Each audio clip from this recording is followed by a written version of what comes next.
Olha só, minha gente, cá estamos mais uma vez. Sejam muito bem-vindos a mais um vídeo do canal. Desde os últimos vídeos que eu postei, a minha filmadora ela quebrou.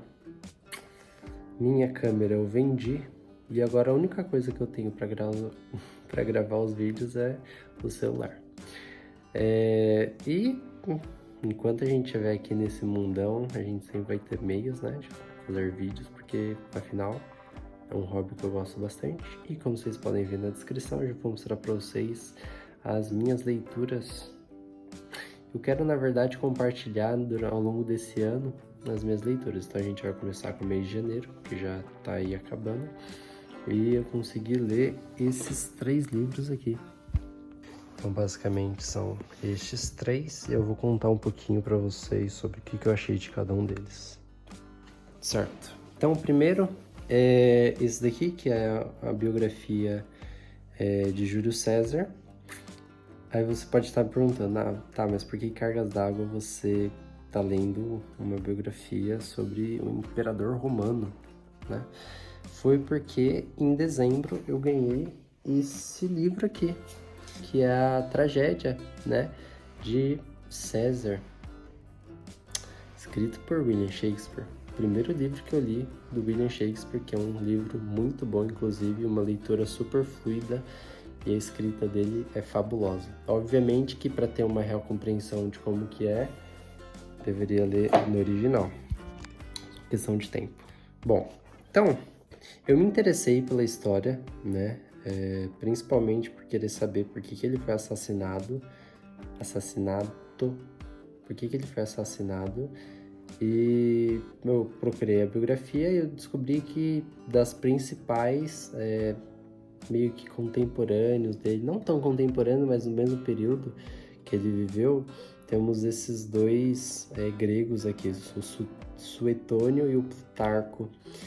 Então esse livro ele reúne 2 biografias sobre a vida dele, sobre 2 óticas distintas, né? São 2 escritores bem renomados da antiguidade grega. Ele era administrador de uma biblioteca, o Suetônio, e o Plutarco, ele era como se fosse um intelectual da época. E lendo esse livro, é muito interessante porque ele foi um personagem marcante da história, pelo menos ocidental, do nosso mundo, porque ele viveu numa época onde ele foi a figura central do mundo, né, como era conhecido naquela época, de acordo com os historiadores. E tem aquela frase icônica, né? Vini vidi vici, vim vi venci, que é dele, que ele pronunciou em alguns momentos. A grande articulação política que ele tinha dentro do Senado e as artimanhas que ele criou e desenvolveu, o quão ele foi perspicaz, cruel, né? Para se atingir aos meios. Inclusive, eu acho que ele foi até inspiração de Maquiavel, né?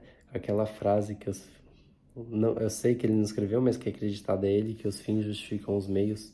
Vou colocar aqui na tela uma frase que ele disse e que faz total referência, né, ao que séculos depois Maquiavel escreveu a respeito. Outra coisa interessante da história dele é a preocupação que ele tinha com a vida dos cidadãos. Obviamente que ele estava mais preocupado em se estabelecer no poder, mas alguma das atitudes que ele teve enquanto político que me chamou muita atenção foi dele ter dado a nacionalidade a estrangeiros por conta de serem pessoas relevantes, né, para o Império Romano, como médicos e artistas de diversas áreas.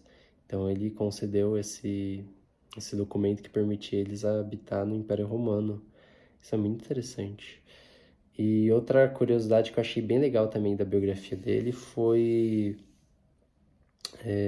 que numa das empreitadas que ele estava, que ele foi cercado assim pelos inimigos da época, e uma das estratégias que ele teve para fugir foi atear fogo nos seus próprios barcos, na frota que ele estava, para impedir a passagem dos inimigos, e que com isso acabou o fogo se alastrando e pegou uma biblioteca que era a mais icônica que a gente tem conhecimento, que foi a a Biblioteca de Alexandria.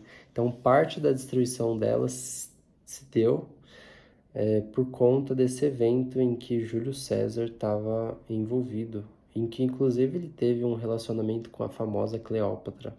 Então, ler essa biografia remete para mim muitas referências que a gente tem da mídia ocidental, de filmes, séries, desenhos, que a gente tem contato ao longo de nossa vida. Então, acho que foi um contato bem interessante, assim, que eu tive com a obra. Esse segundo livro aqui, ele foi ele foi, na verdade, a minha primeira leitura de um escritor japonês. Eu acredito que com a tradução deva se perder muito do sentido original, sei lá. E ele conta, na verdade, a história de duas novelas. Um é Ouça a Canção do Vento e o outro é Pinball, 1973.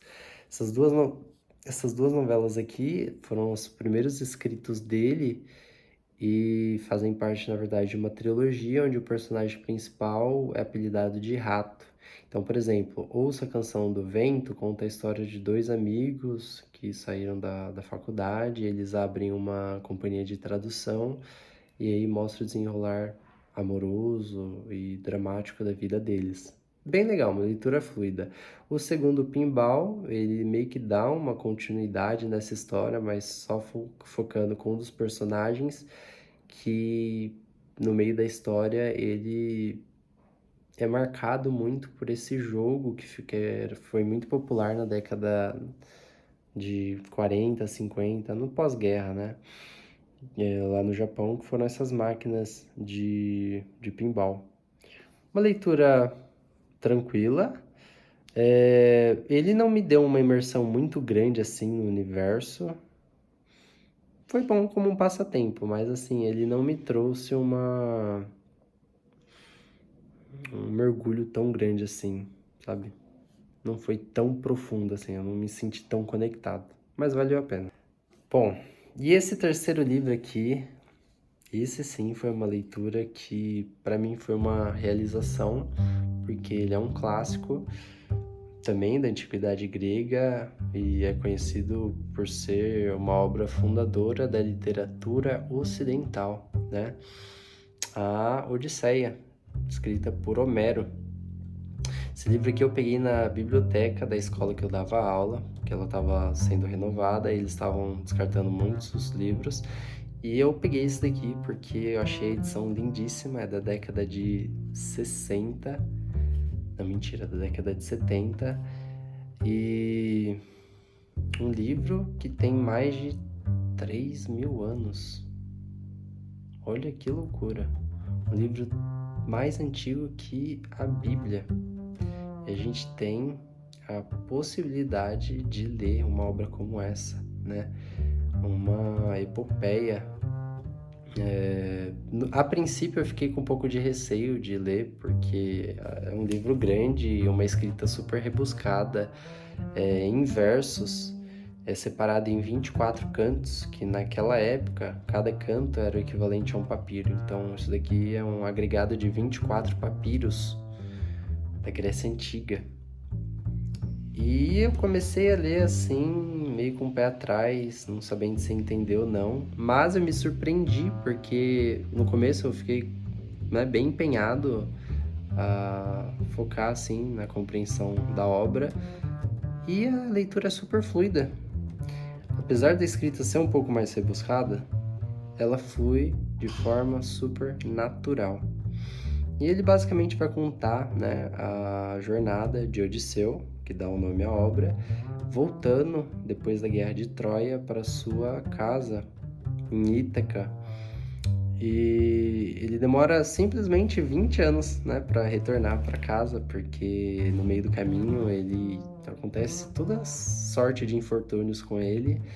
Ele é capturado, ele fica numa ilha com uma deusa, a deusa Calypso, que prende ele não consegue fugir, e aí ele naufraga várias vezes, né? Odisseu não, como chama?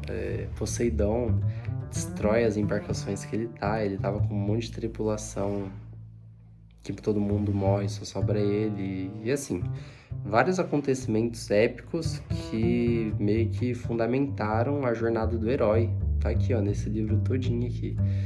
É uma escrita mágica.